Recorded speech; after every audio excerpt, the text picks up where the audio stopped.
Welcome to Tales from the Underground. This is Kian. On this episode, magbaban feature ulit tayo at i-feature natin ang bandang Nosgoth. This is a metal band all the way from Manila. So if you're excited to watch this video, don't forget to subscribe to my channel and follow my social media accounts. Tara!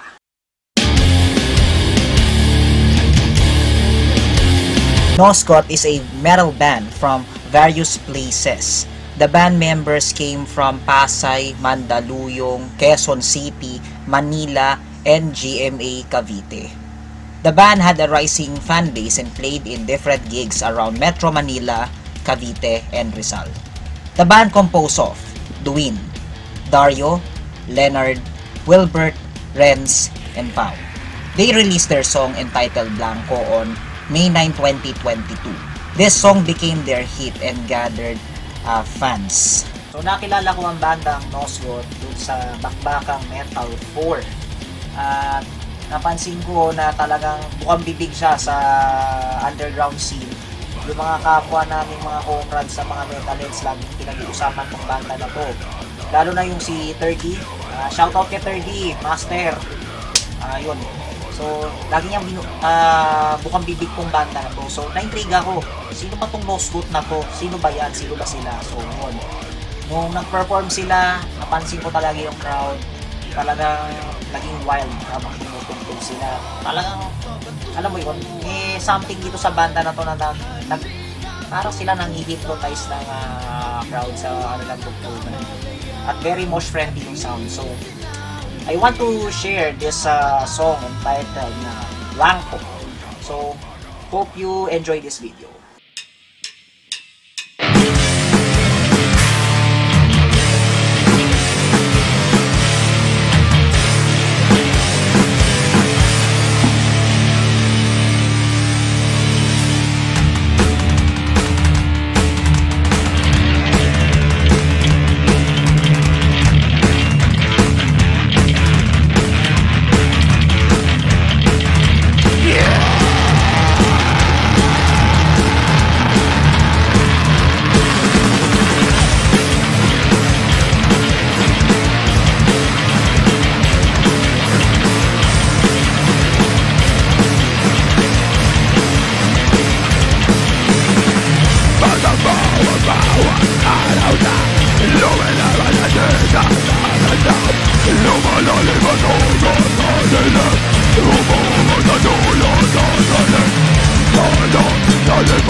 Thank you.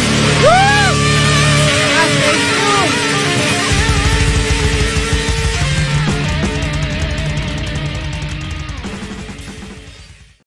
And that was Nos Gods Blanco.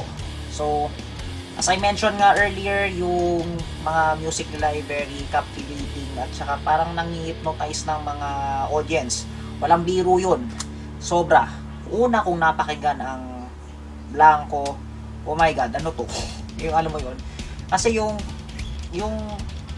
melody ng banda is very captivating. Yung mag-i-instill talaga sa mind mo yung tugtugan nila. Yung riffs panalo, talagang paglalaruan niyo yung imagination mo habang tinatutugtog nila yan. Tapos yung combination ng growls at saka ng clean vocals ang galing. Nagko-complement sila sa isa't isa. Kaya talagang catch ng attention ng crowd. Ayun. Tapos, may stage presence sila. Yung pag nag-perform sila, as in, hindi sila yung nakatayo lang siya nag-perform, ganyan. Pero hindi sila talagang malikot sila, magalaw. Kaya pati yung audience nagiging crazy din. At sinasabayan nila sa pag-umos. Tsaka, biruin mo, yung pag-headbang nila, pag umi-headbang sila, headbang din yung audience, sabay-sabay lahat sila. Kaya alam mo yun, ang lakas sila makahawa. So, solid. Ang masasabi ko talaga, this is a pure entertainment. Talagang ma-enjoy ka. Talented yung mga artist. Galing. Actually, na-interview ko na yung banda na yan. You could check out yung last kong video tungkol sa kanila. And then, they shared what the band is all about. So, dahil doon, yung, alam mo yun, magkakaiba sila ng mga ng pinanggalingan, pero nag-unite sila with their music. And nakapag-formulate sila ng magandang musika para sa lahat. Please support this band. The links is available in the description, and kindly check out their music in Spotify. Marami pa silang ilalabas, so just keep an eye on it. Supportahan nyo yung mga nasa underground scene. Attend kayo ng mga gigs. Solid tong banda na to. Hindi masasayang ang pera nyo pag pinanood nyo ang Nos Gods. Ako na nagsasabi kasi ilang beses ko lang silang nakita at sulit na sulit talaga ang bayan. Let's check out the mosh spots that we could visit for the following days.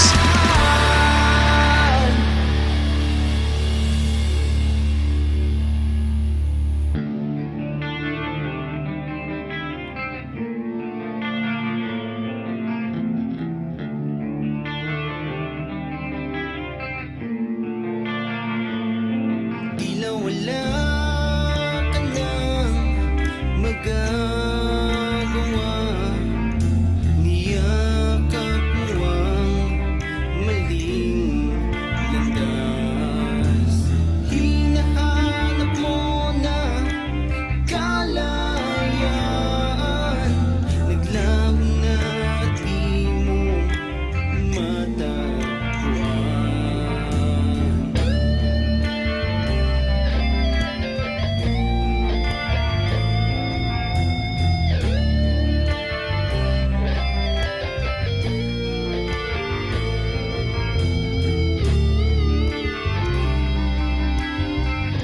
Alright, so that was all for the video for today, and let me know in the comment sections what's your thoughts on Nos Gods Blanco. Feel free to comment down below, and if you like this video, don't forget to send a thumbs on my channel. Magkita-kita tayo ulit sa susunod na episode ng Tales from the Underground. This is Kian, signing off. Rock on, Pilipinas!